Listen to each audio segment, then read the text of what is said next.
dagaal qaraar oo maanta ka dhacay deegaanka Basra oo hoos taga magaalada Balcad qiyaas ahaan 30 kiiloomitir u jira magaalada Muqdisho ayaa waxaa ku geeriyooday saraakiil muhiim ah oo ka tirsanaa ciidanka Haramcad halka ay ku dhinteen saraakiishan ka tirsan ciidanka Haramcad ee hogaaminayay howlgalkan lagula dagaalamayay kooxda Al-Shabaab ayaa waxaa lagu sheegay inay tahay halkii uu ku dhintay taliyihii booliiska gobolka Banaadir Sareeye Guuto Farxaan Maxamuud Aadan Qaroole halkaas oo la sheegay isagoo u tagay howlgal ka dhan ah kooxda Al-Shabaab inay kula kacday miina dhulka lagu duugay dad badan oo Soomaaliyeed ayaa waxay u qaadan laayihiin dagaalada muddada ka badan bisha ka socda deegaanka Basra oo maalin walba la soo tabinayo inay saraakiil muhiim u ahaa dawladda Soomaaliya ku dhinteen dagaalkaasi waxay dadka Soomaaliyeed si weyn isku weydiinayaan ciidankii dawladda meeye maxaa saraakiisha geeyay safka hore su'aalahaas ay aaminsan yihiin inay tahay qorshayaal waaweyn oo u baahan baaritaano dhab ah sidoo kale waxaa jira dad badan oo Soomaaliyeed oo aaminsan in taliyaha cusub ee hay'adda NISA Mahad Maxamed Talaad uu qayb ka yahay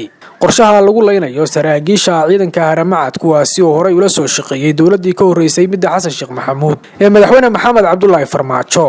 siyaasiyiin waaweyn ayaa waxay aaminsan yihiin in Mahad Talaad oo kamid ahaa mucaaradkii sida weyn u diidanaa dawladdii madaxweyne Farmaajo uuna Fahad Yaasiin ka ahaa taliyaha hay'adda NISA in xilliyadii uu Muqdisho ka waday kacdoonkii badbaado qaran iyo barnaamijyadii uga soo horjeeday dawladda inay ciidamada Haramcad iyo saraakiishoodu ku sameeyeen is-hortaag iyagoo xilligaasi diidanaa inay magaalada Muqdisho ka dhacaan qalalaase ay wadaan mucaaradku Mahad Talaad oo kamid ahaa xildhibaano laga hor istaagay inay ka qayb galaan fadhiyada baarlamaanka xilligii ay dhacaysay muddo kordhintii loo sameeyay madaxweyne Farmaajo ayaa hadda waxa uu hogaaminayaa hay'adda NISA oo hay'adda ugu xasaasisan taas ayaana waxay ku abuurtay dad badan walaac ku saabsan in Mahad Talaad uu qayb ka noqon karo inuu ka aarsado saraakiishii xilligaasi go'aamadiisa diiday is-hortaagana ku samaysay waxaana jira dad badan oo aaminsan inay saraakiishaasi u dhinteen mishin ka dambeeyo taliyaha hay'adda NISA Mahad Maxamed Talaad dhinaca kalena waxaa laga soo warinayaa deegaano ka tirsan maamulka Hirshabelle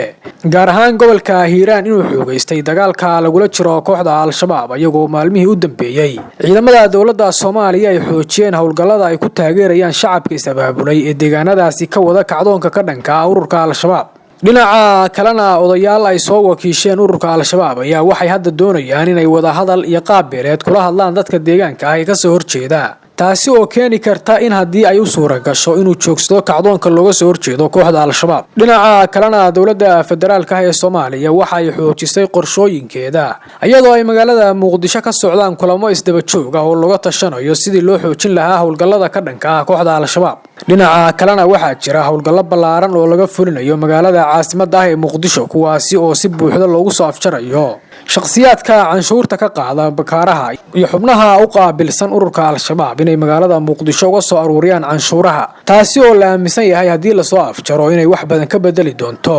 awoodda kooxda Al-Shabaab oo iyagu xilligan u ooman dhaqaale ay ku galaan dagaalka ku socda sidoo kale dawladda Soomaaliya waxay helaysaa taageero caalami ah oo ay ka helayso wadamada reer galbeedka oo ka mid yahay wadanka Mareykanka waxaana jira diyaarado drones oo ka qayb qaadanaya howlgallada socda kuwaasi oo jab xoogan soo gaarsiiyay ururka Al-Shabaab iyadoo dhawaan saraakiil sarsare oo ka tirsan kooxda Al-Shabaab lagu dilay duqeyn cirka ah oo loo geystay way fuliyeen diyaaradaha aan duuliyaha lahayn ee reer galbeedka iyo hay'adda sirdoonka Soomaaliya oo iskaashanaya intaas ayaan ku soo koobaynaa wararkii ugu dambeeyay ee aan ku dulmaranay xaaladihii ugu dambeeyay ka soo cusboonaaday dagaalada ka socda magaalada Muqdisho iyo deegaanada ku xeeran